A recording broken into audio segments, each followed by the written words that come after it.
Bonjour tout le monde.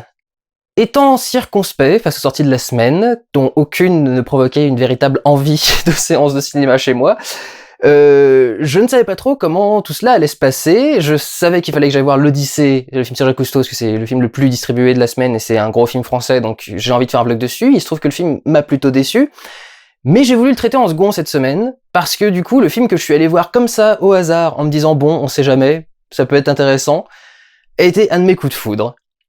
Parce que j'adore la philosophie qui est présentée dans ce film, j'adore tout ce qu'il y a dedans. Ce film s'appelle Captain Fantastic, réalisé par Matt Ross, avec Viggo Mortensen, le fameux Aragorn, dans le rôle principal. L'histoire est celle d'un père qui élève ses enfants... Alors je sais pas comment appeler ce modèle de société, parce que c'est pas des survivalistes, c'est pas des mecs qui pensent qu'il va y avoir la fin du monde, etc. C'est un mec qui veut préparer ses enfants au monde, et pour ça... décide de les confronter à la nature, aux éléments sauvages. Ils vivent en campant dans la forêt. Ils passent certes une partie de la journée à chasser, à escalader, à faire des trucs très de survivalistes, ce que les survivalistes aiment bien faire. Mais en même temps, à côté, ils les éduquent, ils ont un vrai mode de vie, ils leur parlent du monde extérieur, ils leur parlent de philosophie, de mathématiques quantiques, de physique quantique, de plein de choses. Il essaie de les ouvrir le plus possible au monde qui est autour de lui. Et quand démarre le film, la mère est absente depuis quelques mois, et il découvre qu'elle s'est suicidée. Elle va donc être enterrée par sa famille. Le problème, c'est que bien évidemment, la famille n'était pas tout à fait d'accord avec les méthodes d'éducation de sa fille et de son mari. Pour certains estiment que c'est ces méthodes d'éducation qui l'ont amené à sa perte, et ça va donc être très compliqué pour la famille de se joindre au deuil et à l'enterrement, puisque le père ne veut pas qu'il se présente à l'enterrement, il ne veut pas qu'il soit là, et il dit que s'ils viennent, il appellera les flics et il les fera virer. Donc c'est un clash entre cette espèce de société, cette éducation idéalisée qu'ont fait les parents et le vrai monde à lequel elle va être confrontée.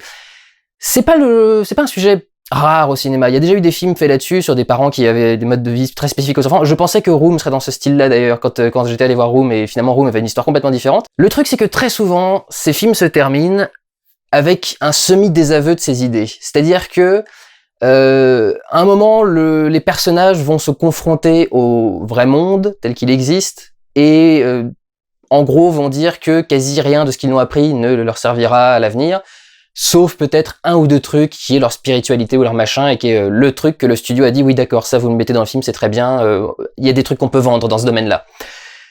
Et j'ai commencé à voir ce film-là, on se fait tellement happer par cette famille, on les voit tellement, ils sont tellement attachants, tous les personnages sont géniaux, les acteurs enfants sont extrêmement bons et le père joue extrêmement bien, que du coup on s'y attache énormément et on a vraiment envie qu'ils puissent aller jusqu'au bout de leur envie, surtout quand on partage beaucoup de ces idées.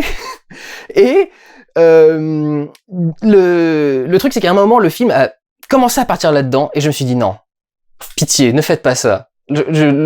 J'ai vu le truc commencer à se faire, non, pourquoi est-ce qu'il le fait? Qu'est-ce qui lui prend d'un coup? Et heureusement, le film ne se désavoue pas. Et la fin est toujours intéressante. Et c'est ça qui est vachement sympa, c'est que vraiment ce film essaye de prendre le contre-pied de nos modes d'éducation actuels et essaye de nous dire peut-être qu'on se fourvoie légèrement. Il y a une scène que je trouve géniale et qui résume à peu près toute la différence entre l'éducation de la société et l'éducation de ce mec. C'est une scène où ils sont tous à table, bon, plutôt société américaine, hein, c'est quand même un film qui est plutôt américain à la base, mais ils sont tous autour de la table, donc la mère est morte en se suicidant, et évidemment la famille avait des tensions avec elle, sauf que dans la société moderne, du coup quelqu'un est mort, donc il a fait que des choses géniales, et il s'est rien passé de mal, et il faut surtout pas parler de la mort à ses enfants. Et donc on a une scène qui est géniale, où il y a la tension qu'on sent naître, et vraiment on l'a en tant que spectateur, en tout cas moi je l'avais énormément, de voir les parents qui sont là, oui, il s'est passé un petit truc, et du coup elle est partie un peu, et lui qui est au bout qui est là, non bah elle est morte, elle s'est ouverte et l'opposition entre les deux est vachement bonne, et je trouve que le film le fait marcher super bien, c'est-à-dire que on voit que les gosses sont capables de gérer ce genre de choses, de gérer ce genre d'événements, et que c'est plutôt les parents qui, eux, n'étant pas capables de le gérer eux-mêmes, n'arrivent pas à transmettre à leurs enfants moyen de le gérer presque. Ou alors ayant peur de savoir comment l'enfant peut le gérer, de savoir si eux seront à la hauteur pour aider leur enfant à gérer ce truc-là, ils préfèrent ne pas leur dire et attendre en se disant le jour où moi je serai tranquille pour lui dire, je lui dirai. Ce qui est un peu toujours comme ça que ça se passe, hein. La sexualité par exemple, on dit toujours que les parents commencent à parler de sexualité quand c'est déjà beaucoup trop tard, et avec leurs enfants, c'est toujours un truc qui revient, et c'est vachement intéressant de voir ça comparé avec une autre scène où Viggo Mortensen parle sans aucun souci de viol, de rapports sexuels, de tout ce qui se passe, et il décrit tout ça de façon très neutre. Il explique ça sans mettre un angle directement. Il donne juste l'information et ensuite il lance un débat auprès de ses enfants et ses enfants ensuite débattent du truc et il essaye de les guider vers le bon sens ou un truc dans ce genre-là, quoi. Donc je trouve qu'il y a beaucoup de bonnes leçons à sortir de ce film sur la façon qu'ils ont de gérer les choses, de gérer le deuil par exemple, de tout le passage de l'enterrement est vraiment intéressant et à quel point le film dénonce certains aspects de la vie, c'est-à-dire le fait que par exemple les funérailles soient plus faites pour la famille que pour la défunte. Le truc c'est que dans le film la famille décide de faire un type de funérailles et la défunte n'était pas du tout dans ce délire-là. Donc du coup, il y a une petite critique comme ça qui est intéressante, qui montre la question du point de vue. Est-ce que c'est pour soi qu'on fait les choses, ou est-ce que c'est pour les autres, ou est-ce que c'est assez complexe. Et en gros, allez le voir parce que j'ai eu du mal à le résumer. c'est principalement des idées, mais c'est surtout une famille et des personnages qu'on a très envie de suivre parce qu'ils sont tous très attachants et il y a énormément de bonnes répliques, il y a tellement de bons trucs dans ce film. Il y a une phrase où il est avec ses enfants, il est en train de leur rappeler, surtout on se moque de personne, hein, et t'as la petite gamine, la plus petite qui a 8 ans, il fait « sauf les chrétiens !» et t'as le père qui la regarde et qui a rien à rajouter. Et après on a tout un truc spécifiquement sur les chrétiens par rapport à la gamine qui moi m'a fait mourir de rire. Et je crois que c'est le truc qui a fait le plus réagir la salle, c'est la gamine par rapport à ce truc. Les répliques sont très très bien placées.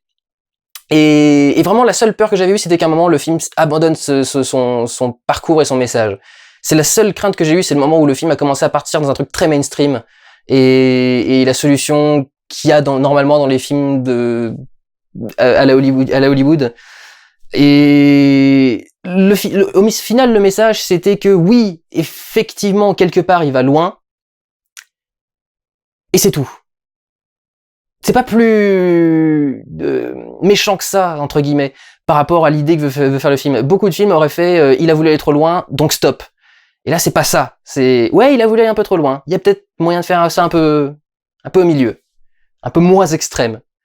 Et je sais pas, ça fait tellement de bien, c'est des idées que je vois tellement rarement au cinéma et que ça fait en général, et que ça fait tellement plaisir de voir ici, j'arriverai à peine à parler du film.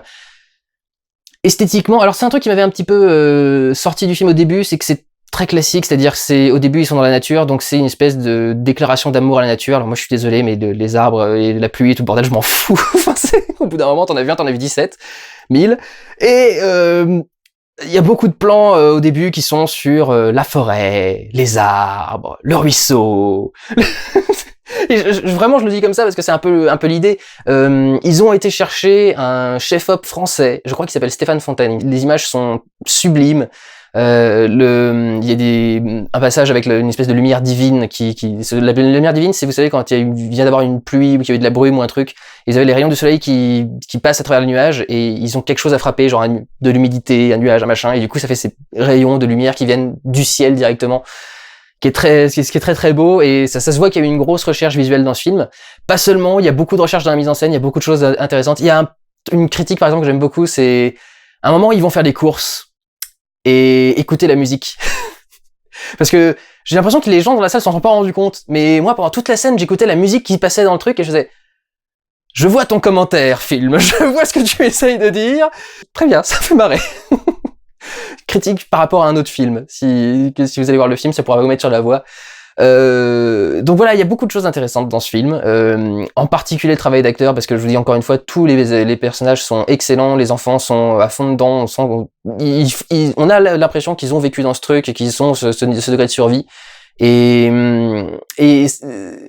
le décalage, du coup, ils sont tellement différents de ce qu'on fait dans la société qu'il y a des scènes qui sont géniales. La scène où le père offre des couteaux de chasse à ses enfants de 8 ans, et que ses enfants de 8 ans sont « Oh, un KB8B, tri-7 machin pour dépecer les cerfs, génial papa !»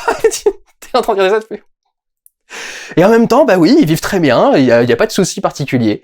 Il y a des soucis évidemment, hein, c'est la confrontation avec la société se fera pas en douceur, mais c'est pas aussi classique qu'on peut le faire d'autres films. Donc voilà, pas grand chose à rajouter.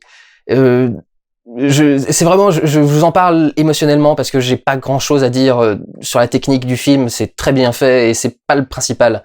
Là, c'est les idées sont tellement cool, putain.